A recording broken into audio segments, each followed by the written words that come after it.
रात गहरी हो चुकी थी। मोहल्ले की गलियां नीम तारीकी में डूबी हुई थी। एक सुनसान गली में पीला बल्ब बार बार झिलमिलाता हुआ रोशनी फैला रहा था, जैसे अपनी कमजोर सांसें ले रहा हो। जरीश अपने तवील ड्यूटी से भी फारिग हुई थी और घर की तरफ लौटने की लगी थी। जिस्म थका हुआ था और आंखें बोझल थी। उसे इस खनकी बड़े माहौल में कंधों पर शाल डाली और घर आते ही गर्म कॉफी का मग अपने हाथ में लेकर अपने फ्लैट की बालकनी में आकर खड़े हो गए। ये उसकी रोज की आदत थी। अभी उसने पहला घूंट ही लिया था कि अचानक से गली में शोर की आवाज सुनाई दी। उसने थोड़ा सा झुककर नीचे देखा और उसकी सांसें वही थम गई। दो आदमी एक लड़के पर झुके हुए थे और लड़का जमीन से लगा कराह रहा था। पहले पहले उसे लगा शायद कोई तलख कलामी या मामूली लड़ाई होगी, मगर अगले लम्हे उसने लड़के की दबी हुई सिसकी सुनी और फिर भारी मुक्के की आवाज और लड़के का एक बार फिर से बेबसी से कराहना पूरी फिजा में बुलंद हुआ था। जरिश का दिल धक से रह गया। उसने फौरन से मोबाइल निकाला और उसका दिल चाहा कि वो फौरन से अपने मुतलका इरादे में कॉल करे, लेकिन अगले ही सेकंड उसकी उंगली रिकॉर्डिंग के बटन पर जाकर रुक गई। पहले कुछ ना कुछ सबूत तो चाहिए होगा ना। उसे खुद से कहा और जूम करके वीडियो बनाने लगी। गली का मंजर अब मोबाइल में साफ दिखाई दे रहा था। एक लड़का मुक्के पे मुक्के मार रहा था, दूसरे से लातों से पीट रहा था। जख्मी लड़का दोनों हाथों से अपना सर बचाने की कोशिश करता रहा। जरिश का दिल तेजी से धड़कने लगा। उसे घबराकर इधर उधर नजर दौड़ाई कि शायद कोई और भी ये देख ले, मगर गले की हर कोनी बंद, खिड़की बंद थी और पूरा इलाका जैसे खामोश, अंधा बहरा और गूंगा बना हुआ था।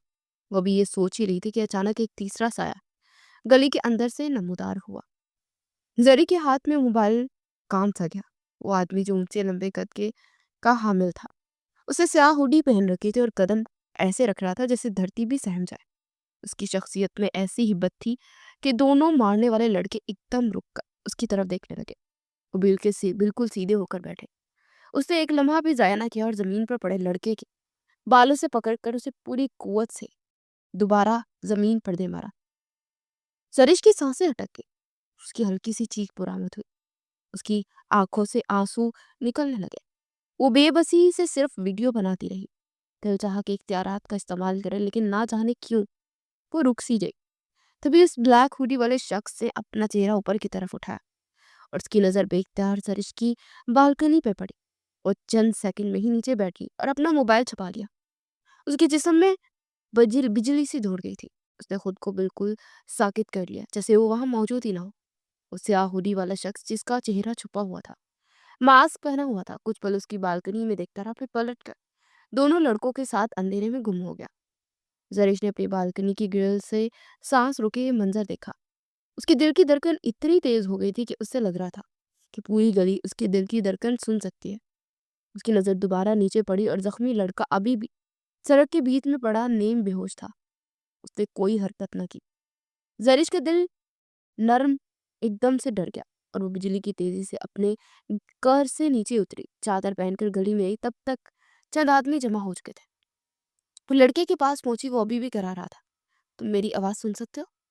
जरीश ने घुटने टेक कर उससे पूछा। लड़के ने आहिस्ता आहिस्ता आंखें खोली। उसके माथे पर खून जमा था और चेहरे पर बेइंतहा सूजन थी। वो बहुत बुरी हालत में था। जरीश ने फौरन अपने बैग से पानी निकाला और उसे पिलाया। ये किसने किया है? कौन थे वो लोग कौन थे? क्या तुम जानते थे उन्हें? उसने नरमी से पूछा। लड़के के होंठ कपकपाए, आंखों में खौफ छुपा हुआ था। वो ड्योल था। जरीश की पलकी चिपकना भूल गई। ड्योल? ड्योल क्यों? लड़के ने गहरी सांस ली। पूरा इलाका उससे डरता है। वो काली हुड्डी वाला, ये वही ड्योल है। उसके खिलाफ कोई नहीं बोलता।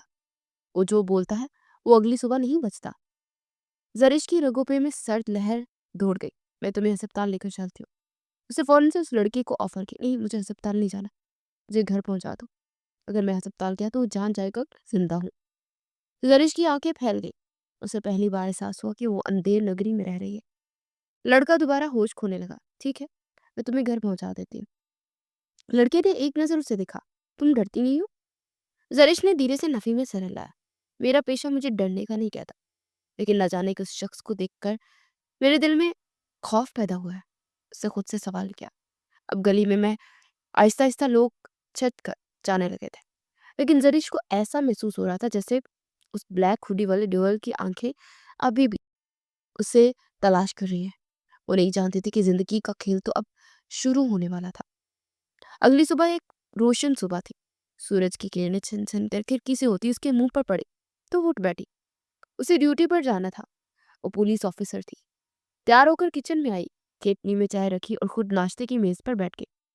उसने टीवी का रिमोट उठाया और टीवी खोला तो न्यूज चैनल पर चलने वाली खबर ने उसके होश उड़ा दे। एंकर की सख्त बाहरी आवाज हंगामी सूरत हाल की इतला दे रही थी। अहम खबर, सीनियर सियासतदान एहसन अली शदीद जख्मी हालत में अस्पताल मुंतकिल। जरीश के हाथ में मौजूद चाय का कप उसके हाथ से झलक पड़ा, लेकिन उसकी नजरें अभी भी टीवी स्क्रीन पर जमी थी। एहसन अली, उसके लब कपकपा गए। ये उसके चचा थे, जो सियासतदान थे। उसे फौरन से अपनी अम्मी को आवाज लगाई। वो भी स्क्रीन पर चलने वाली खबर को देखकर साकित हो गई। स्क्रीन पर एम्बुलेंस की चमकती लाइट्स दिखाई दे रही थी। पुलिस, मीडिया अस्पताल के बाहर भगदड़ मची हुई थी और इनके दरमियान उसके चाचा को स्ट्रेचर पर डालकर ले जाया जा रहा था। न्यूज एंकर की आवाज दोबारा उभरी। जराये के मुताबिक हमला की नौयत वाज़ा नहीं। ऐनी शाहिदीन के मुताबिक इस बार भी फिर एक स्याह हुडी वाले शख्स को इस वाक़े का जिम्मेदार ठहराया जा रहा है और सब जानते हैं कि उसका नाम ड्योल ड्योक के नाम से मशहूर है। सरिश के हाथ कँपकपाने लगे। दिल की धड़कन जैसे एक सेकंड में रफ्तार पकड़ गई। ड्योक? ड्योल? कल रात ही तो उसने देखा था, वही स्याह हुडी वाला दहशतगर्द जो उसके चाचा पर हमलावर हुआ। वो एक बहुत बड़ा गैंगस्टर था। टीवी पर मजीद तफसीलात चल रही थी। ये तीसरा बड़ा हमला है, एंकर ने दोबारा से कहा, जिसका इल्जाम उसी स्याह लिबास वाले शख्स पर लगाया जा रहा है। अवाम में शदीद खौफ और हरास फैला हुआ। जरीश एक झटके से खड़ी हो गई। यूनिफॉर्म पहनकर उसने बाल मजबूती से बांधे और पर्स उठाया। खुद को दिलासा देकर अम्मी को तसल्लियां देने के बाद वो सीधी अस्पताल पहुंच गई। खुदा करे चाचा सिर्फ जख्मी हुए हों, अल्लाह उन्हें जिंदगी नसीब करे। लेकिन दिल की धड़कन तेज रफ्तारी से धड़क रही थी। वो अस्पताल पहुंची और वार्ड में दाखिल हुई और अपने चाचा को बेड पर नीम बेहोश देखा। सिक्योरिटी गार्ड खड़े हुए थे, माथे पर चोट के निशानात थे। ऑक्सीजन लगी हुई थी और बाजू पर पट्टी भी थी। चची जान आगे आई और जरिश को देखकर रोने लगी। जरिश ने उन्हें कंधे पर हाथ रख के तसल्ली दी। थोड़ी देर में चचा ने आंखें खोली तो जरिश झुक कर उनके करीब आई। चचा, आप ठीक है? और ये सब किसने किया? उसके अल्फाज लबों पर ही दम तोड़ने लगे। वो ड्योल डोक। जरिश के हलक में खुश्की सी उतर गई। मेरा दिल कहता है कि हमला उसी ने करवाया। वो हमारे खिलाफ हो चुका है। पहले मेरे बेटे को मौत के घाट उतारा, अब हमारी पूरी फैमिली के खिलाफ है। चचा ने रुक रुक के अल्फाज अदा किए। उनके आंसू रुकने का नाम ही नहीं ले रहे थे। जरिश ने उनका हाथ मजबूती से थाम लिया और अपना सर उस पर रखकर आंसू बहाने लगी। चचा ने शफकत से उसके सर पर हाथ रखा। जरिश बेटा, तुम पुलिस में हो तो ये सब कुछ कर सकती हो। केस केस तुम ही हल करोगी। अब सजा तुम ही दिलवाओगी। वो हमारा जानी दुश्मन बन चुका है। खानदान से बदला लेना चाहता है। इसे ठिकाने लगाना तुम्हारा ही काम है। ये केस अपने हाथ में ले लो। वो धीरे धीरे अटक अटक कर जरिश जरिश को कहने लगे। तो वो एकदम से चौंक सी गई। बदला? मगर क्यों? चचा जान, वो हमसे क्यों बदला लेना चाहता है? चचा की आवाज दम तोड़ गई। बस कुछ पुराने झगड़े, कुछ सियासी फैसले। उसने ड्यूल ड्यूक को हम सबका दुश्मन बना दिया है। वो एक एक को निशाना बनाएगा। ये सुनकर जरिश के पूरे जिस्म में सनसनी सी दौड़ गई। चचा ने हाथ जोड़ दिया। बेटा, सिर्फ हमारा खानदान नहीं, हर कोई इससे डरता है। तुम वादा करो उसे खत्म करोगी। इसे तुम ही खत्म करोगी। जरिश के दिल में एक लम्हे के लिए खौफ का तूफान उभर आया। दूसरे ही लम्हे फर्ज ने हर चीज को धुंधला दिया। उसने चचा के हाथों को अपनी आंखों से लगाया। मैं वादा करती हूँ चचा। उसकी आवाज बेइंतहा मजबूत थी। मैं मुजरिम को जरूर पकड़ूंगी, उसे ठिकाने लगाऊंगी, उसे सजा दिलवाऊंगी, चाहे वो कितना ही ताकतवर क्यों ना हो। आपके खिलाफ जो भी साजिश है मैं उसे बेनकाब करूंगी और ड्योल ड्योक को उसके इंजाम तक जरूर पहुंचाऊंगी। चाचा की आंखों में उम्मीद की रोशनी लौट गई। अल्लाह तुम्हारी हिफाजत करे बेटा। उन्होंने उसके सर पर एक बार फिर से शफकत से हाथ रखा तो जरीश ने झुक कर दुआ ली थी, लेकिन दिल न जाने क्यों एक अनजाने खौफ से धड़क रहा था। उसके पास तो उसके खिलाफ सबूत के तौर पर एक वीडियो ही थी, लेकिन चेहरा वाज़ा नहीं था। वो दोबारा अस्पताल से अपनी ड्यूटी पर जाने लगी। अब ये मामला सिर्फ खानदान का नहीं रहा था, बल्कि ये अवामी मसला बन गया था और जरिश उस गैंगस्टर को अपनी ताकत के बलबूते पर सजा दिलवाना चाहती थी, ताकि जुर्म का जो ये बाजार सरगर्म हो चुका है वो ख़त्म हो सके। पर नहीं जानती थी कि एक ऐसी हकीकत उसके सामने आएगी जिसके पैरों तले से ज़मीन ही निकाल देगी। कॉन्फ्रेंस रूम की खिड़कियों पर धूप पड़ रही थी। बड़ी सी गोल मेज के गिर्द आला अफसरान, तफ्तीशी यूनिट के सरबराह और स्पेशल टास्क के नुमाइंदे बैठे हुए थे। माहौल में बेहद बेचैनी, खौफ और गुस्सा पाया जा रहा था। सामने बड़ी स्क्रीन पर ड्यूक के नाम के साथ हालिया वाकयात की एक फिल्म चल रही थी। जरिश खामोशी से अपनी फाइल पर झुकी हुई थी। फिर निगाहें उठाकर उसने सबके चेहरों पर एक निगाह डाली। हर चेहरा थका हुआ था, परेशान और खौफजदा सा था। सब जानते थे कि ड्यूक कौन है। असल बात यह है कि वो किसी के हाथ नहीं आ रहा। डीआईजी फयाज साहब ने गहरा सांस लिया और सबको मुखातिब किया।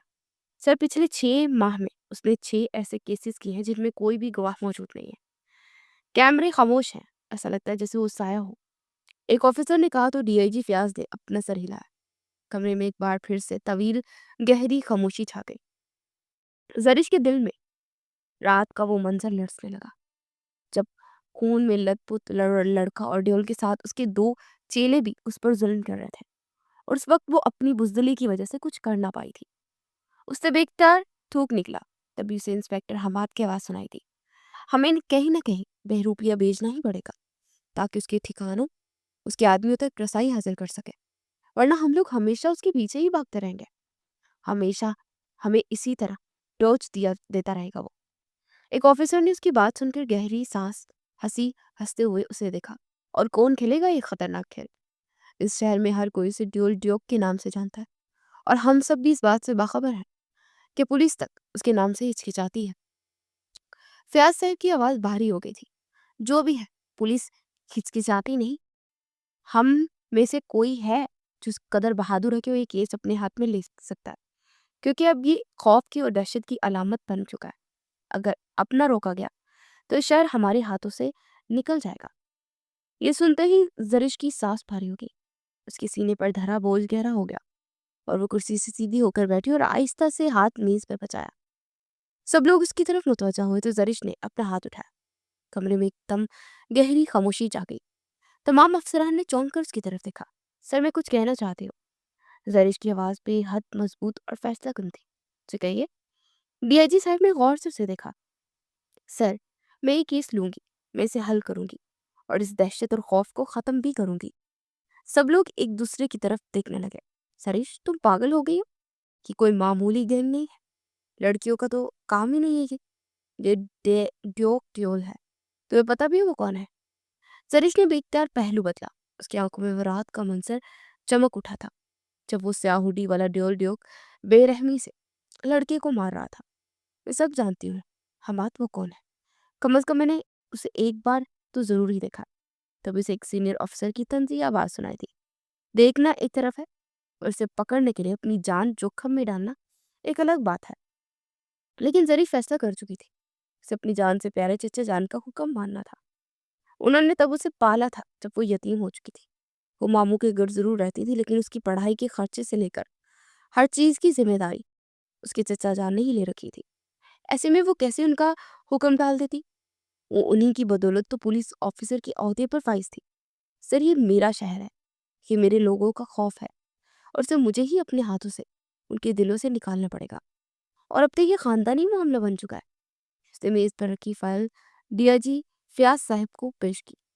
मैंने इसके मुतालिक तमाम मालूमात जमा कर लिए, और मैं वादा करती हूँ अगले 3 महीनों में दियोल को जेल की सलाखों के पीछे डाल दूंगी।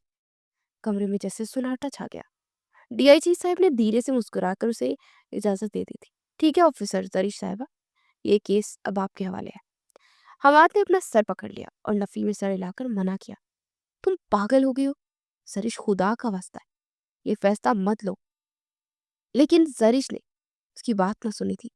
वो जानती थी कि अब फैसला हो चुका है, और अब वो उससे पीछे हटना नहीं चाहती थी। शाम के 7:30 बज रहे थे। जरीश ने स्याह शलवार कमीज पर अपनी जैकेट पहनी। मौसम में हल्की सी सर्द महरी सी थी। उसने फाइल वाले बैग को कंधे पर डाला। घर का दरवाजा बंद करने से पहले वो अपनी माँ से मिल रही थी। अम्मा, मुझे आपकी दुआओं की बहुत जरूरत है। मैं एक मिशन पर जा रही हूँ, जहाँ से वापसी शायद मुमकिन हो। उसकी वालदा ने तड़प कर उसे देखा। मेरी दुआएं तुम्हारे साथ है, और तुम सुरखरू होकर वापस लौटोगी। उन्होंने उसके माथे पर शफकत से हाथ रखा। वो इनकी दुआएं लेकर अपने घर से निकली। आज पहली बार उस इलाके में जा रही थी जहाँ ड्योल ड्योक की मौजूदगी की खबरें थी। दरवाजे के बाहर खड़े सब्ज रंग के रिक्शे को उसने हाथ देकर रोका था। जी बहन, किधर जाना है? ड्राइवर ने उससे पूछा। जरीश ने गर्दन मोड़कर इर्द गिर्द देखा, फिर आहिस्ता से जवाब दिया, गली नंबर 12 पुरानी कोठियों वाले इलाके में जाना है। ड्राइवर चौंक सा गया। आप वहां जाएंगी? जरीश ने अपने इरादे की सख्ती को जाहिर किया। जी जी, मुझे वहीं जाना है।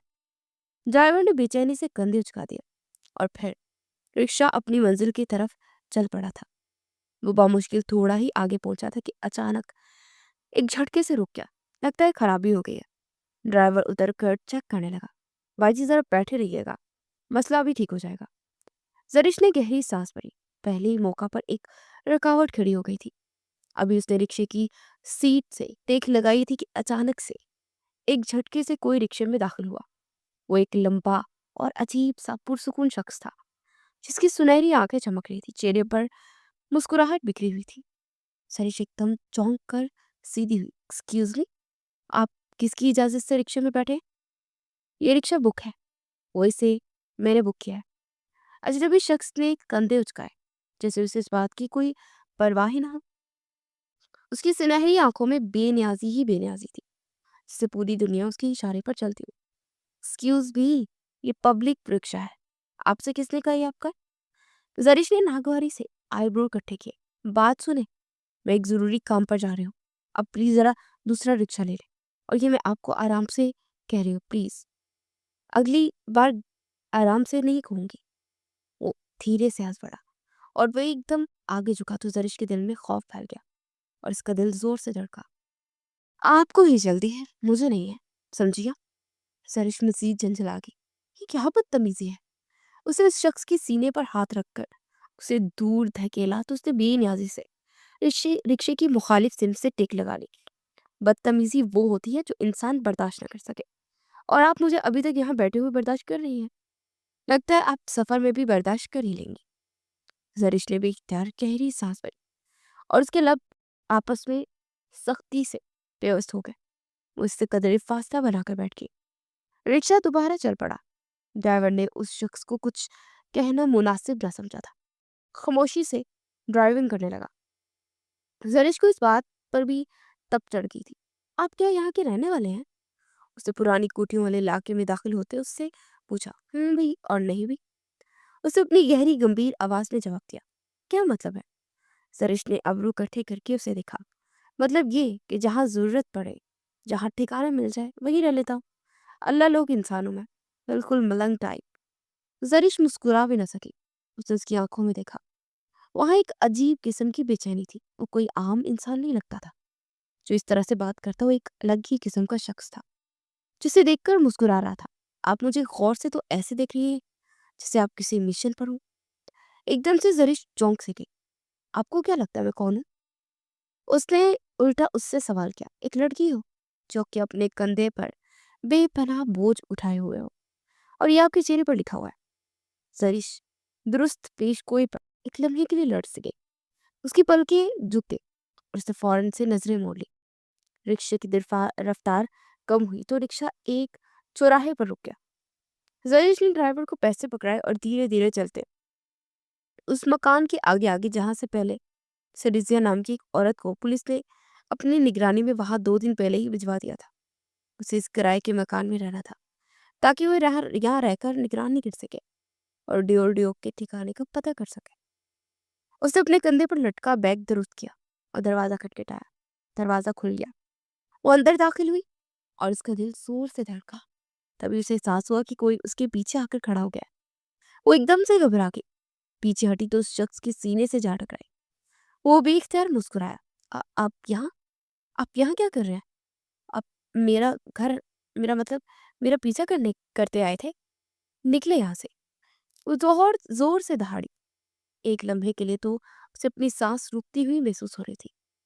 वो खामोशी से आगे बढ़कर वहां रखे सोफे पर बैठा तो रजिया नाम की वो औरत, जो कि पुलिस की मखबर थी, उसने भी हैरत से उस ऊंचे लंबे चोरी शख्स को देखा, जिसके चेहरे पर बेपनाह सख्ती थी, लेकिन उसकी सुनहरी आंखें मुस्कुरा रही थी। उठी यहाँ से, वरना मैं अभी पुलिस को बुला लूंगी। निकल जाइए यहाँ से, कि मेरा घर है और मेरी इजाजत के बगैर यहाँ कोई नहीं आ सकता। जरीश ने फौरन से गुस्से में उससे कहा तो ड्योल ने जैसे कंधे झुकाकर उसकी बात को नाक पर से मक्खी की तरह उड़ाया। मैं जानता, लेकिन आज मैं आपके साथ हूँ, बस एक लम्हे के लिए। जरिश का दिमाग घूम गया। लम्हा? आप पागल है? ना मैं आपको जानती हूँ, ना आप मुझे जानते हैं। मैं अभी पुलिस को बुलाती हूँ। तभी से बेख्तर उसके कहके की आवाज सुनाई दी। बुलाएं? पुलिस को क्या, उनकी पूरी फौज को बुला लें, मैं सबको देख लूंगा। सरिश के दिल में एकदम से गुस्सा और खौफ की मिलीजुली कैफियत जन्म लेने लगी। उसे अपने अंदर की घबराहट को छुपाने के लिए वहां पैर पटका। मकसद क्या है यहाँ आपके आने का? दियोक ने मुस्कुरा कर से देखा। ये सवाल तो अभी आपने अभी पूछा ना। बहुत शुक्रिया आपका। मैं यहाँ आपके हाथ की चाय पीने आया। आप यहाँ की रहने वाली नहीं लगती ना। जरिश के बारे में अपनी पेशगोई दुरुस्त होती देखकर उसने हंसते हुए उसकी तारीफ की थी। बात सुने, चाय पीकर यहाँ से रवाना हो जाए। ये सुनकर वो खड़ा हुआ और चंद कदम करीब आया तो जरिश दीवार से जा लगी। आप हमेशा इतनी शिद्दत से लड़ती हैं, या ये आपका आम लहजा है, या फिर ये मेहरबानी सिर्फ मुझ पर है? जरिश के माथे पर बल पड़ गए। ये कोई मजाक नहीं है, हटे यहाँ से। उसने उसके मजबूत चौड़े शाने पर अपने दोनों हाथ रखकर उसे दूर धकेला तो वो जरा भी ना हिला। जरिश को अपनी बेबसी का एहसास हुआ। मैं पिला देती हूँ चाय, ऐसे चाय पिलाऊंगी कि हमेशा याद रखेंगे। वो गुस्से में दंदनाते हुए अंदर किचन की तरफ आई और चाय बनाने लगी। उसकी आंखों में खौफ था, आंखों में कपकपाहट थी और दिल में धड़क रहा था और खतरनाक शख्स को उसे अपने घर से निकालना था। न जाने कौन से मत्थे लग गया है। आज तो पहला दिन और आज ही ये सब। वो झिंझलाई हुई थी। उसने फौरन से चाय ट्रे में सजाई और उसके आगे रखी तो एक घूंट लेकर उसे देखने लगा। बहुत ज्यादा कर लिए, बिल्कुल आपकी तरह। जरिश मुस्कुराई थी। बिल्कुल, क्योंकि मैंने आपके लिए चीनी के बजाय नमक डाला है। आप यही डिजर्व करते हैं। बिन बुलाए मेहमान के लिए ऐसी ही चाय बनाती हूँ मैं। जरिश की बात सुनकर वो हंस पड़ा। पहली बार अपनी टक्कर की लड़की से मुलाकात हुई है। उसने उसके कान के करीब झुककर सरगोशी की तो जरिश का पूरा वजूद सनसनाहट से बढ़ गया। उसने चाय वहीं रखी और झुककर उसका शुक्रिया अदा किया। जरिश के पांव जमीन पर अटक गए थे। उसने फटी पटी निगाहों से उस शख्स का ये रवैया देखा। वो अब धीरे धीरे कदम उठाता बाहर की तरफ चल पड़ा। जरिश ने बेख्तियार गहरी सांस ली और खुद को घुटन से आजाद किया। लेकिन तभी वो अचानक मुड़ा और गहरी नजरों से उसे मुस्कुरा कर देखा। हम दोबारा मिलेंगे, मैं आता जाता रहूंगा। आप मुझे अच्छी लगती है। वैसे मेरा नाम पूछेंगी ही नहीं? एक पल के लिए जरिश की आंखें हैरत से भर गई। किस कदर ढीठ इंसान है ये। उसे दिल ही दिल में सोचा। तभी उस शख्स ने अपना नाम दोहराया। जरिश को लगा अब वो कभी अपना अगला सांस नहीं ले पाएगी। जरार खान नाम है मेरा, और उर्फ आप मुझे जोल ड्यूक के नाम से पहचानते हैं। जरिश वही थम गई और मुड़कर उसके सर पर धमाका करके वो छोटे छोटे कदम उठाता वापस लौट गया था। और जरिश वही जमीन पर बैठती चली गई। ये दूसरी मुलाकात थी इस ब्लैक हुडी वाला के साथ। पहली अनजानी वजह थी और अब वो दोनों रूबरू मिले थे। जरिश को यकीन ही नहीं आया था कि वो इस गैंगस्टर से अभी मिल चुकी है। उसने बेख्तियार उठकर दरवाजा बंद किया और अपनी धड़कन को मामूल पे लाने की कोशिश की। आज से पहले उसने खुद को इतना खौफजदा कभी महसूस नहीं किया था जितना वो आज कर रही थी। सुबह की हल्की धूप गली में फैली हुई थी। शोरों गुल से उसकी आंख खुल गई थी। उसने उठकर सबसे पहले खिड़की से झांका। गली में अजीब किस्म की चहल पहल थी। लोग जमा थे, बातें कर रहे थे, मुस्कुरा रहे थे। सरीश को हैरत हुई। उसने जल्दी जल्दी अपना मुंह धोया, चादर ओढ़ी और बाहर निकल आई। पास से गुजरते आदमी को रोककर पूछा, कि सब क्या रहा है? उस आदमी ने सर हिलाया। जरार भाई के भाई की बरसी है, उसका खाना बांटा जाएगा। करीब लोगों में लोग जमा हो गए, ये खाना खाएंगे। सरीश चौंक सी गई। जरार भाई की बरसी? क्या मतलब है तुम्हारा? वो लड़का मुस्कुराया। जरार भाई ड्योल ड्योक, वो हम सबका भाई है ना। हम सबकी हिफाजत करता है। हम तो उस सब की इज्जत करते हैं। सरीश की आंखों में हैरत ही हैरत फैल गई थी। उसने चंपे से उस शख्स को देखा। इससे पहले कि वो मजीद मालूमात लेती, वो शख्स वहां से लौट गया था। अजीब इंसान है सब यहाँ पर, एक गैंगस्टर, और फिर भी उसे इतनी इज्जत एहतराम देते हैं। उसने सर बेख्तियार झुटका और पास से गुजरते एक छोटे बच्चे को अपने पास बुलाया। ये तो बताओ, ये जरार कहाँ रहता है? वही ड्यूल डेक।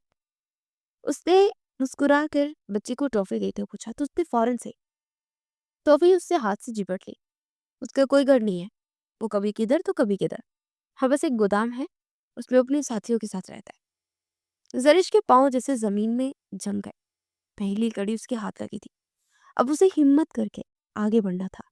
एक तजस्सुस सा उसके अंदर पैदा हो गया था। उसने बच्चे को मुस्कुराकर अलविदा कहा और उस पूरे इलाके में मौजूद एक वाहिद गोदाम के पास जाने का सोचने लगी। डरते डरते उसने कदम आगे बढ़ा ही था कि जाने क्यों उस शख्स पर हाथ डालने के ख्याल से उसके दिल में खौफ पैदा हो रहा था। ये सिर्फ गैंगस्टर नहीं बल्कि खौफ की अलामत है, लेकिन आज मैं इसे पकड़ लूंगी। उसने गोदाम की सिमत कदम बढ़ा दिया। एक एक कदम मन भारी था। कभी वो घबराहट के साथ रुक जाती तो कभी अपनी हिम्मत खुद ही बन जाती।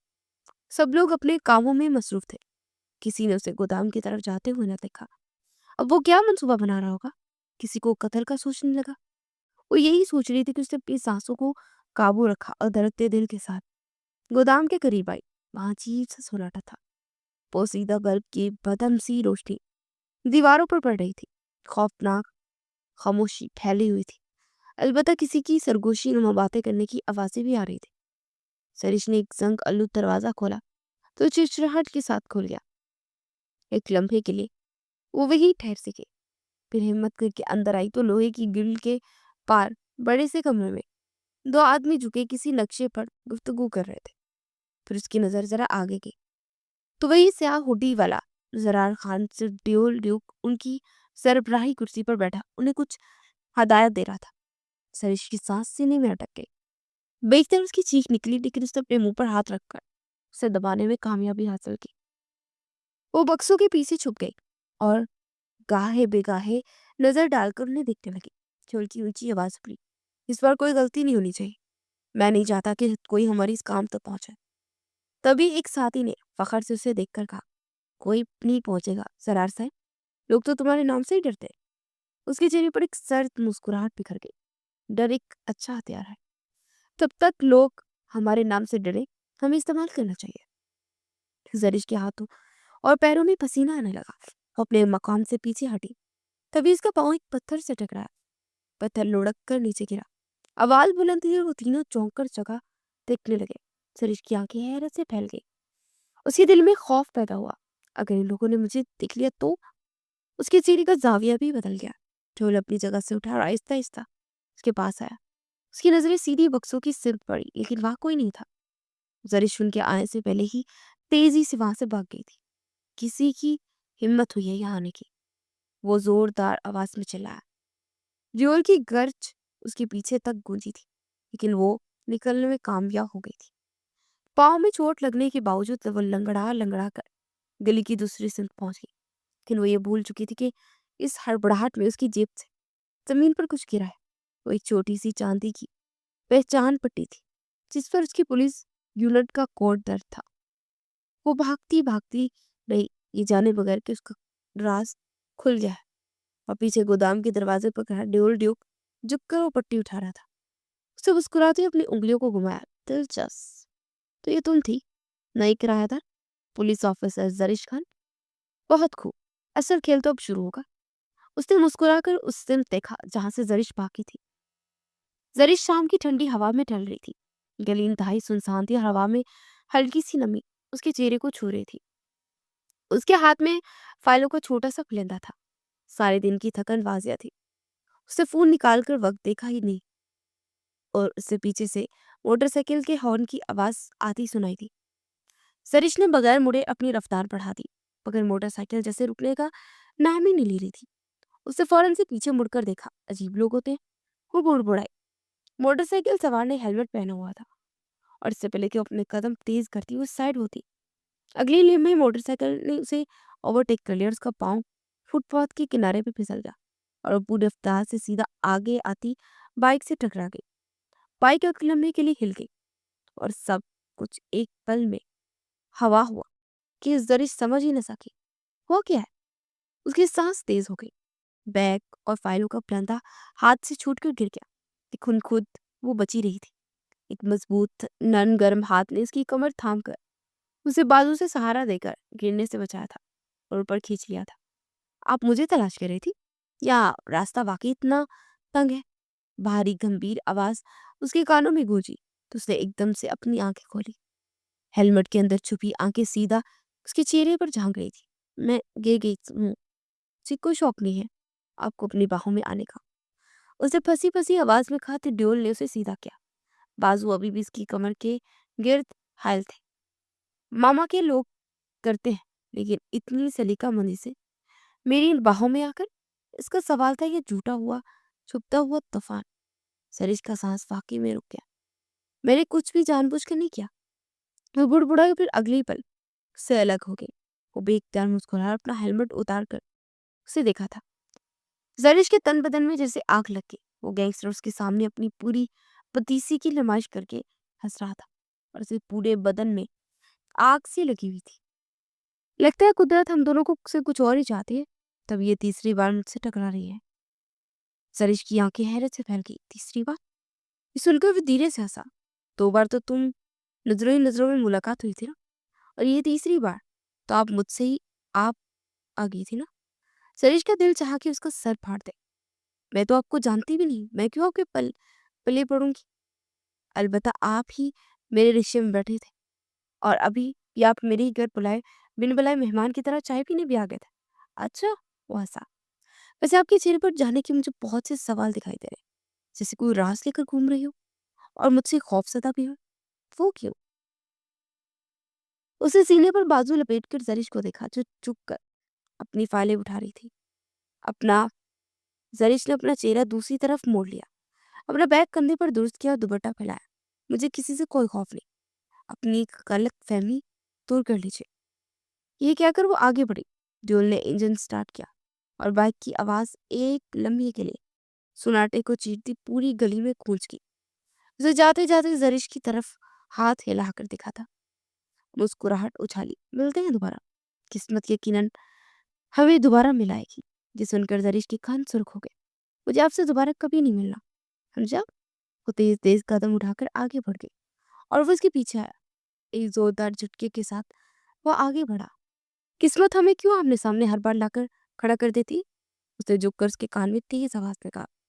जरिश ने अपने कंधे उचकाए और वो तेजी से आगे बढ़ गया। जरिश ने अपने कदम वापसी की तरफ मोड़ लिए और सीधा वो अपने कमरे में आई। उसने ड्यूल की बाइक पर ट्रैकर लगा दिया था। अब वो आसानी से उसका मौजूदा लोकेशन पॉइंट ढूंढ सकती थी। उसकी दिल की धड़कन तेज थी और फिर उसने खुद को शाबाशी दी। मैंने कर दिखाया, मैंने उसकी लोकेशन ट्रेस कर ली। ये सोच उसे अजीब सी खुशी देने लगी थी। अब वो अपने मोबाइल में उसकी लोकेशन बआसानी देख सकती थी। उसे फौरन से अपने मोबाइल पर पुलिस की स्पेशल टीम को मैसेज पहुंचा दिया था कि मैं ड्यूल ड्यूक रॉयल लोकेशन पर पहुंच रही हूँ। मेरे पास शाहिद जमा हो जाएंगे, मुझे 10 मिनट में पिकअप दिया जाए। उसने फौरन से फोन जेब में डालकर आहिस्ता से तारीख गली की तरफ कदम बढ़ा दिया। वो शाम का फायदा उठाना चाहती थी। जरिश की उंगलियां खुद ही अपनी बंदूक पर तेजी से जम गई, क्योंकि आज वो कामयाब हो जाती तो वाकई में ड्यूल का आखिरी दिन होता।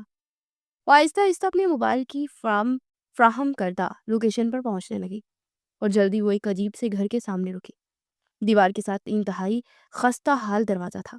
उसी जंग आलूद कुंडी को फौरन से खोला तो रोशनी की एक दर्द से नजर आने लगी।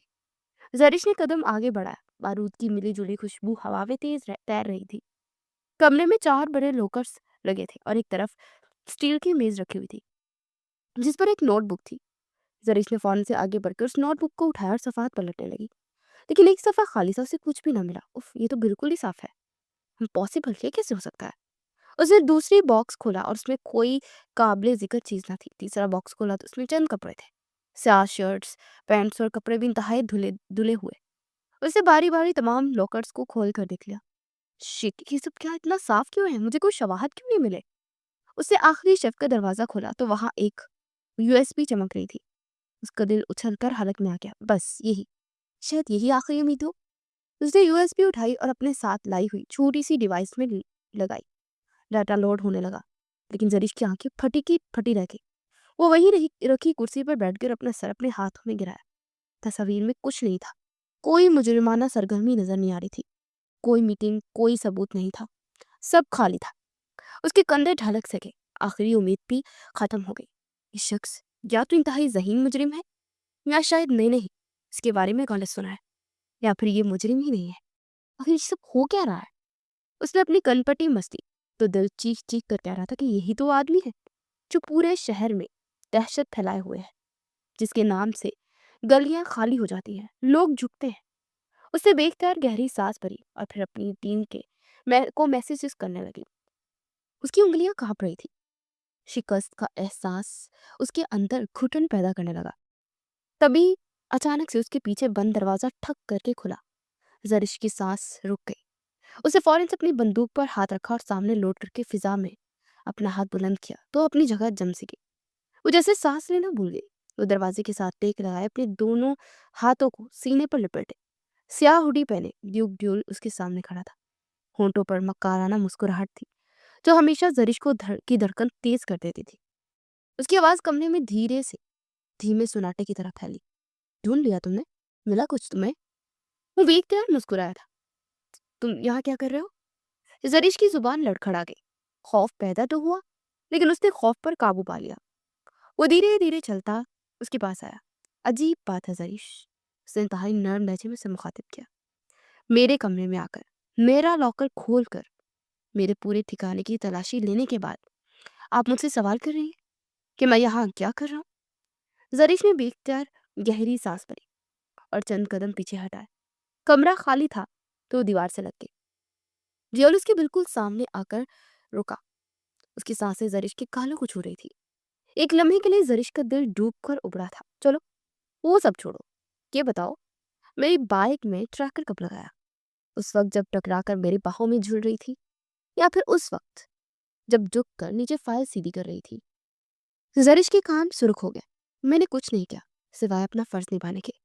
वो भी इख्तियार हंसा था। तुमने फर्ज नहीं निभाया, तुमने खतरा मोल लिया और ड्यूक ड्यूल को नाराज कर दिया है। वो कदरे झुक कर उसके कान में सरगोशी करने लगा। उसकी गर्म सांसें जरिश की गर्दन को छू रही थी।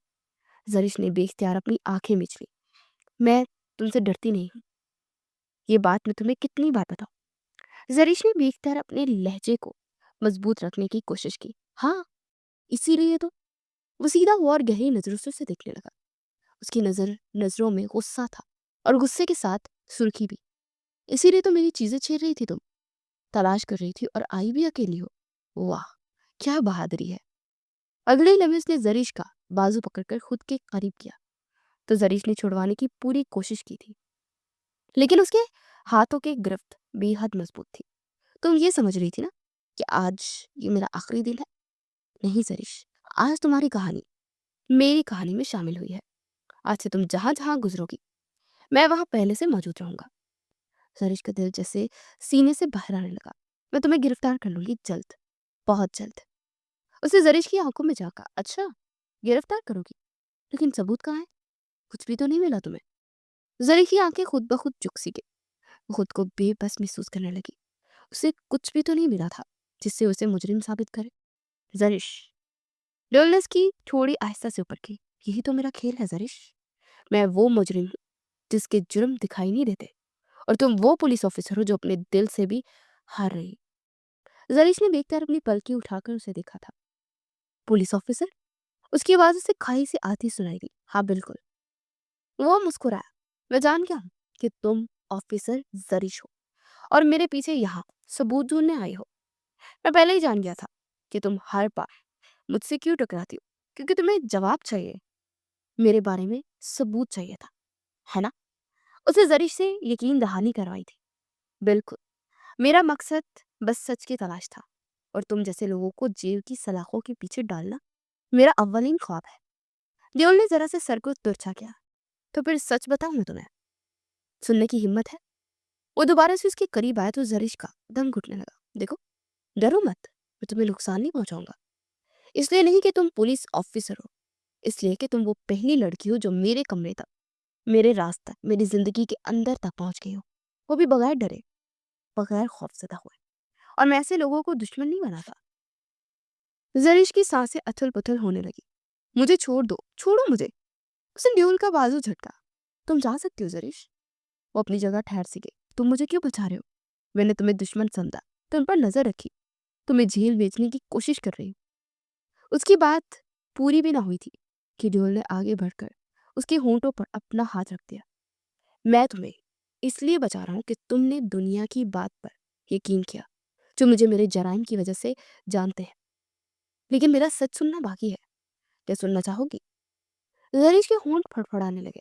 मुझे लगता है कि तुम गैंगस्टर हो, एक खतरनाक कातिल हो, इसीलिए मैं ये सुनकर वो भरपूर मुस्कुराहट से हंसा। इसीलिए तुमने फैसला कर लिया कि तुम मुझे जेल भेजोगी।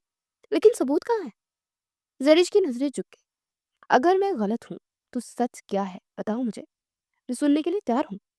ये कहकर उसने उसके होंठों पर अपने हाथ रख दिए। सच तुम्हें सुनना है ना? तो सुनो। उसकी आवाज इस वक्त बेहद टूटी हुई थी और वो शिकस्त खोता सा दिखाई दे रहा था। उसे वहां रखी कुर्सी को खींचकर बामुश्किल बैठने की कोशिश की। मैं मुजरिम नहीं हूँ, मजबूर हूँ। और मेरा असल दुश्मन वो है जिसे तुम अपना खैर ख्वाह समझती हो। जरिश की पलकें फड़फड़ाई। उसे हैरत से अपनी आईब्रो गठी की थी। असल दुश्मन? क्या मतलब है तुम्हारा? देओल ने उस वक्त स्टील की मेज के नीचे से दराज खोली और उसमें से एक चाबी निकाली। ऑडियो, वॉइस और एक डिवाइस में सेफ थी और उसके कुछ खतूत थे। एहसन अली, तुम्हारे चाचा। उसने जरिश के चेहरे पर नजरें गाड़ी। तुम्हारा चाचा एहसन अली वो है, मेरे मुजरिम, बल्कि हम सबके मुजरिम। जरिश को हैरत का शदीद झटका लगा। तो तुम झूठ बोल रहे हो, वो ऐसा नहीं कर सकते। मैं झूठ बोलूंगा? ठीक है, तो फिर तुम ये सुन लो। ऑडियो टेप चलती एक कड़क तार सपाक आवाज गूंजी। वो आवाज उसके चचा एहसन अली की ही थी। वो इस आवाज को लाखों में पहचान सकती थी। इन दोनों नाजायज औलादों को दुनिया के सामने जीने नहीं दूंगा। ये जुड़वा है तो क्या हुआ? मैंने चुन चुन के मारूंगा। एक मर गया तो दूसरा भी मरेगा। कोई सबूत, कोई नाम नहीं बचना चाहिए। जरिश की आंखों से आंसू बहने लगे। आंखें फटी की फटी रह गई। पत्थर हो जाने का एहसास किसे कहते हैं उसे आज मालूम हुआ था। ये आवाज तो मेरे चचा की ही है। वो कपकपाने लगी। जोल ने अपना सर हिलाया। बिल्कुल, मैं जानता हूँ। उन्होंने मेरे भाई को मरवाया जो उनकी नाजायज औलाद थी। उसकी वफात को कैश किया। मैं भी उनकी नाजायज औलाद हूँ। हम दोनों उनके जराइम के गवाह हैं। वो हमें खत्म करना चाहते थे। मेरा भाई मर गया सिर्फ इसलिए कि उनकी नाजायज औलाद था। हक मानना चाहते थे। हम उनकी अयाशियों के नताइज में पैदा हुए थे। मुझ पर जितने भी इल्जाम हैं वो सब उनके लगाए हुए हैं।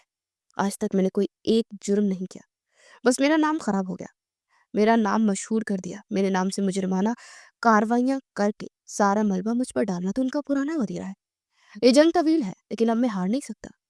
ड्यूल की आंखों में भी आंसू चमक रहे थे। जरिश का पूरा बदन लड़ने लगा। उसकी आंखों में आंसू झिलमिलाने लगे। नहीं, नहीं, ये सच नहीं हो सकता। वो मुझसे बेहद मोहब्बत करते हैं। उन्होंने मुझे पाल पोस के बड़ा किया। उसकी आवाज वहीं ठहर गई। ड्यूल की आवाज में चलती हुई राख सुनाई दी। मोहब्बत? उस जैसे आदमी ने जिसे अपने जुड़वा बेटों को मारने का मंसूबा बनाया, तो तुमसे कैसे मोहब्बत कर सकता है, जबकि तुम तो सिर्फ उसकी भतीजी हो, वो भी यतीम। वो इससे सवाल करने लगा। जरिश के अंदर छनाके से कुछ टूट गया। उसका पूरा वजूद चीख रहा था, बिखर रहा था। आंसू उसके रुखसार पर ढलकने लगे थे। ड्यूल ने उसकी ये हालत देखकर अपने दिल में एक अजीब हलचल महसूस की। उसने बेइख्तियार एक गहरा सांस भरा और वहां रखा पानी का गिलास उठाकर उसे दिया। मैं मुजरिम नहीं हूं जरिश, इसलिए तुम्हें सबूत नहीं मिले। मैं बस उनसे बचता हूँ हर रोज, हर दिन। उनसे, उनके आदमियों से, आसपास के सिस्टम से जो मेरे जैसे लोगों के लिए इंसाफ नहीं रखता। जरिश ने बेख्तियार अपना चेहरा ऊपर उठाया और अपने आंसू साफ किए। यानी मैं गलत थी? उसका पूरा वजूद जज्बों की जद में था। नहीं, तुम गलत नहीं थी। वो बेख्तियार आगे आया और उसके दोनों हाथों को थामा। तुमने बस दुनिया की बात पर यकीन कर लिया जरिश। वो रो पड़ी थी। मैंने मैंने तुम्हें दुश्मन समझा, तुम्हारे पीछे लगी, तुम्हें जेल भेजने के ख्वाब देखती रही। उसके बावजूद तुमने उसे अपनी बात अधूरी छोड़ दी। उसके बावजूद मैंने तुम्हें मरने नहीं दिया। उसका जुमला मुकम्मल करते ही जरिश का दिल बैट मिस कर गया। इससे पहले कि वो दोनों मजीद इकरार करते, बाहर से धमाके की आवाज गूंजी थी। पुलिस का बैकअप आ गया था। जरिश की आंखों में खौफ उभरा। दीवार हिलने लगी। गोलियां दीवारों को तोड़कर अंदर आने लगी। ड्यूल ने आकर आगे बढ़कर उसे नीचे की तरफ झुका दिया और उसकी ढाल बन गया। ये क्या हो रहा है? वो चिल्लाई। ये सब कुछ तुम्हारे चाचा का किया कराया। उसे पता चल गया कि तुम सच जान गई हो। वो हम दोनों को एक साथ मारने आया और इसीलिए मैं यहाँ आया था। जोल ने अपनी बंदूक उठाई थी और जरिश की ढाल बनकर उसे पूरी तरह छुपा गया था। पीछे रहना, आगे बढ़ने की कोशिश मत करना, वरना गोलियों की जद में आ जाओगी। वो मुसलसल गोलियों से बचता बचाता उसका हाथ थामे उसे भी गेट से रहा किया। जरिश का दिल उछलकर हालत में आ गया। जोल ने उसे फौरन से बाजू पकड़कर एक कोने में धकेल दिया। इससे पहले कि वो कुछ कहती कि दरवाजा उठा, चंद मसला अफराद अंदर आए। जोल ने एक लम्हे की देर न की और अपने पूरे जिस्म से जरिश को पीछे धकेलकर उनके सामने खड़ा हो गया। गोलियां चलने लगी और उसने जरिश को बचा लिया था, लेकिन फिर एक तवील खामोशी छा गई। कातिल तो नीचे गिर पड़े थे, लेकिन ड्योर के कंधे से बेतहाशा खून निकल रहा था। वो भी लड़खड़ा कर जमीन पर गिर पड़ा। जरिश फौरन से उसकी तरफ रखी। तुम जख्मी हो, हमें हमें यहाँ से निकलना होगा। जरिश, उसे उसकी बात सुनी अनसुनी करते पहली बार उसका नाम इंतहाई नरमी से लिया। मैं तुम्हें कभी कुछ होने नहीं दूंगा, ये बात हमेशा याद रखना। वो होश खोने लगा और उसे बाजू के सहारे लेकर पनाह गाह के पिछले खुफिया रास्ते से निकलने लगा। जरिश बेख्तियार रो पड़ी। पनाहगाह के खुफिया कमरे में आने के बाद जरिश ने दरवाजा बंद किया और उसके सीने पर सर टिकाकर आंसू बहाने लगी। तुम्हें कुछ हुआ तो मैं कभी खुद को माफ नहीं कर पाऊंगी। उसे पहली बार अपना वजूद मोहब्बत में झगड़ा हुआ महसूस हुआ। देवल के कंधे से बहता खून देखकर उसका दिल सुकर कर बंद होने के करीब था, लेकिन फिर उसने खुद पर काबू पाया और अपनी ट्रेनिंग को अमल में लाकर उसे हुक्म दिया, बैठो अभी, होश में रहो। उसने बेख्तियार उसका चेहरा थपथपा कर उसे होश दिलाया था। जोल ने तंजिया मुस्कुराहट के साथ दीवार से सहारा लेकर टेक लगाई। मैं एम्बुलेंस को कॉल कर चुकी हूँ, ये कहकर जरिश ने अपना दुपट्टा फाड़ कर उसका खून रोकने की कोशिश की और कस कर जहां से खून बह रहा था वहां बांध दिया। उसने पानी की तलाश में नजर दौड़ाई और गिलास भरकर उसके चेहरे के करीब लाकर उसे पानी पिलाया। उसकी आंखों में, उसकी पलकों में आंसू अभी भी अटके हुए थे। तुम रो रही हो मेरी वजह से? जरीश ने फौरन से नजरें चुराई। नहीं, मैं नहीं तो मैं कहाँ रो रही हूँ? उसका झूठ पकड़ा गया। ड्यूल की हल्की सी हंसी कमरे में गूंजी। वो दर्द से करा रहा था। दर्द की शिद्दत उसके पूरे जिस्म पर रकम थी, लेकिन उसने हिम्मत नहीं हारी। तुम पुलिस ऑफिसर हो और झूठ बिल्कुल भी तुम पर नहीं जचता। जरीश ने उसकी तरफ तेज निगाहों से देखा और अपनी आईब्रो इकट्ठी की। खामोश रहो, समझे तुम, वरना और खून बहेगा, जख्म बढ़ जाएगा, खतरा बढ़ेगा। किस चीज का खतरा? वो बेख्तियार मुस्कुराया। कुछ भी नहीं, खामोश रहो, कहा ना। अच्छा वैसे एक बात कहूँ? वो अटक अटक कर कहने लगा। मैंने अपनी पूरी जिंदगी किसी को अपने इतने करीब नहीं आने दिया, इतना जितना तुम हो। ये सुनते ही वो एकदम पीछे हो गई और फासला बढ़ा दिया। वैसे तुम्हें डर नहीं लग रहा? मैं अपने किए से फिर भी सकता हूँ। उसे बुरी तरह ब्लश होता देखकर उसने ऐसा सवाल किया कि वो हंस पड़ी। मैं पुलिस ऑफिसर हूँ, डरना मेरा काम नहीं है। अच्छा, झूठ मत बोलो, तुम इस वक्त डर रही हो। जब गोलियां चल रही थी, हाँ डरी थी, क्योंकि वो गोलियां मुझ पर नहीं तुम पर चल रही थी। उसके मुंह से बेख्तियार फिसल गया। कहना कुछ और था और कह वो कुछ और बैठी थी। वो मुसलसल रो रही थी, नहीं जानती थी कि वो क्यों उस शख्स के लिए इतना बेचैन होकर रो रही है। चंद लम्हे खामोश खामोश गुजर गए। तभी एम्बुलेंस की आवाज आई और उसने इसे बेसहारा देकर खड़ा किया और फिर एम्बुलेंस में सवार करने के बाद वो अपना हाथ छुड़ाने लगी। ड्यूल की गहरी नजरें उसे अपने दिल में घरती हुई महसूस हुई। मैं चाहती हूँ कि तुम छोटे झूठे निकलो। अगर तुम सच्चे निकले तो मुझे अपनी पूरी दुनिया से लड़ना पड़ेगा। जरीश की बात सुनकर उसने अपनी आंखें बंद कर, मैं तुम्हें कभी धोखा नहीं दूंगा। दिल के मामले में मैं धोखा नहीं देता। एक तवील खामोशी दोनों के दरमियान छा गई और एम्बुलेंस अपनी मंजिल की तरफ बढ़ने लगी। अपना ख्याल रखना, मैं जल्द मिलने आऊंगा। जरीश ने आखिरी अल्फाज किस कदर दिल गिरफ्तगी से अदा किए थे वो खुद ही नहीं जानती थी। चचा जान अपनी स्टडी में बैठे हुए सिगार पी रहे थे। उन्हें खबर मिल गई थी कि ड्योल बचकर बाग निकला और जरीश जख्मी है। ये खबर खुद जरीश ने फैलाई थी। उनके चेहरे पर हमेशा की तरह रौनक थी और उन्हें अपना ये मंसूबा नाकाम देखकर बहुत ज्यादा दुख हुआ था। तभी अचानक से दरवाजा खुला और अपने सामने जरीश को सही सलामत देखकर वो हैरान रह गए। तुम यहाँ क्या कर रही हो? उन्होंने हैरत से उससे पूछा। जानती हूँ कि आप हैरत ज़दा होंगे कि मैं जिंदा कैसे हूँ, सिर्फ और सिर्फ इसलिए कि मैं आपको सजा दिलवा सकूं। इसमें आपके तमाम जराइम का इकरार है। ऑडियो सुनकर एहसन अली का चेहरा लम्हे भर को पत्थर हुआ, लेकिन फिर उनकी ताकतवर हंसी सुनाई दी। अच्छा, तो इस हरामी ने तुम्हें सब कुछ बता दिया। जरीश का दिल धक से रह गया। हरामी? हाँ, वो दोनों मेरे जुड़वा बेटे थे ना, नाजायज थे, जिंदगी तबाह करने आए थे। एक को तो मैंने मार डाला, दूसरा बच गया, लेकिन अब मैं उसे भी खत्म करके ही दम लूंगा। आज तो बच गया, मगर कब तक बचेगा? उनकी नजरों में बेइंतहा ताकीर थी। सरिश ने कदम आगे बढ़ाया। चचा, आपने हमेशा यही समझा मैं कमजोर हूँ।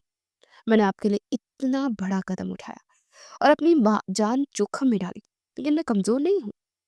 वो तंजिया हंसी हंसी थी। तुम्हें मेरे एहसाना याद है? ये जो आज सीना तान कर मेरे सामने खड़ी हो, मुझे सजा दिलाने की बात कर रही हो ना, ये सब कुछ मेरी वजह से है, समझी तुम? जरीश हंसी थी। हाँ, इसीलिए एहसान किए, ताकि अपने बाप की जायदाद में से कभी आपसे हिस्सा ना मांगो। पहले ही खर्चा करके मुंह बंद करवा दिया।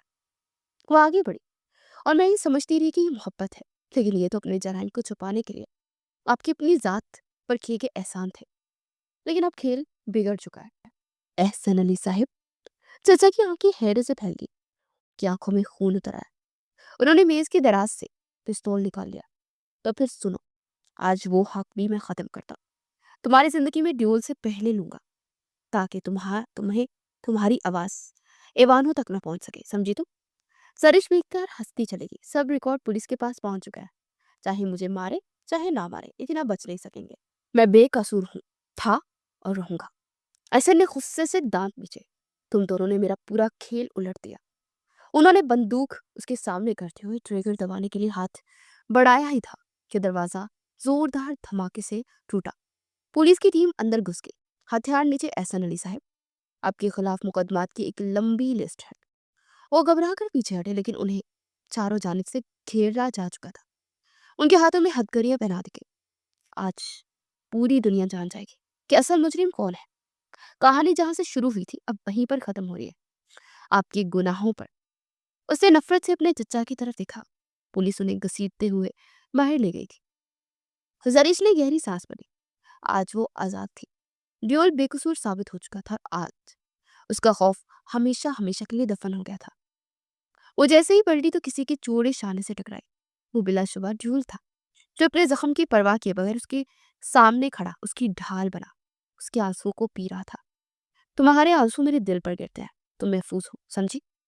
मेरी जिंदगी में महफूज हो गई। जरिश ने बेख्तियार मुस्कुराकर नम आंखों से उसे देखा। उसकी आंखों में खौफ और खुशी का रक्स नुमाया था। मैं अब तुम्हें अपनी जिंदगी भर के लिए चाहता हूँ। मैं तुमसे शादी करना चाहता हूँ। इस कदर अचानक एतराफ पर उसकी दिल की धड़कनें एक लम्हे के लिए थम सी गई। उसने खामोशी से ड्यूल की तरफ देखा। ड्यूल ने आहिस्ता से उसका चेहरा अपने हाथों में लिया। मैं अपनी जिंदगी का हर लम्हा तुम्हारे साथ गुजारना चाहता हूँ। अब तुम मेरी हो और मेरी ही रहोगी। ऑफिसर जरिश मलिक। ये सुनकर वो बेख्तियार मुस्कुराई थी। इकरार का ये खूबसूरत लम्हा उसने अपने दिल में उतारा था। वो फूलों की सेज पर बैठी अपने मजाजी खुदा का इंतजार शिद्दत से करने लगी। एहसन अली को सजा हो चुकी थी और उम्र कैद की सजा में वो अब जिंदगी भर जेल की सलाखों के पीछे थे। जोल हर जुर्म से आजाद हो चुका था। थोड़ी देर बाद कमरे का दरवाजा खुला। जोल ने अंदर आते ही अपनी बाहें फैलाई। जरीश थोड़ा सा खिंचकिचाई, लेकिन फिर अपनी आंखों में आंसू भरकर वो दौड़ कर उसके सीने से जा लगी। जोल ने उसका चेहरा अपने हाथों के प्यालों में भरकर माथे पर बोसा दिया। तुम्हें पहली नजर में देखते ही मैं मोहब्बत में मुब्तला हो गया, और फिर तुम्हारी जिंदगी मुझ पर फर्ज हो गई। देखो, अब तुम मेरी बाहों में, मेरे बिल्कुल पास, मेरे दिल के करीब हो और मुझे ठंडक पहुंचा रही हो। ये सुनना था कि जरीश हंस पड़ी। बहुत बातें बनाते हैं आप। ड्योल के चेहरे पर मुस्कुराहट बिखर गई। सो तो है, सीखा भी तो आपसे ही है ना। वो घूर कर उसे देखने लगी और फिर मुस्कुराते हुए उसके सीने से सर टिका दिया। वो ऑफिसर, वो एक मुजरिम को सजा दिलवाने के लिए मिशन पर निकली थी, खुद अपने हाथों, दिल के हाथों मजबूर होकर उसकी मोहब्बत की सजा काट रही थी। वो दोनों एक दूसरे में गुम होते अपनी मोहब्बत की नई दास्तान का आगाज कर चुके थे।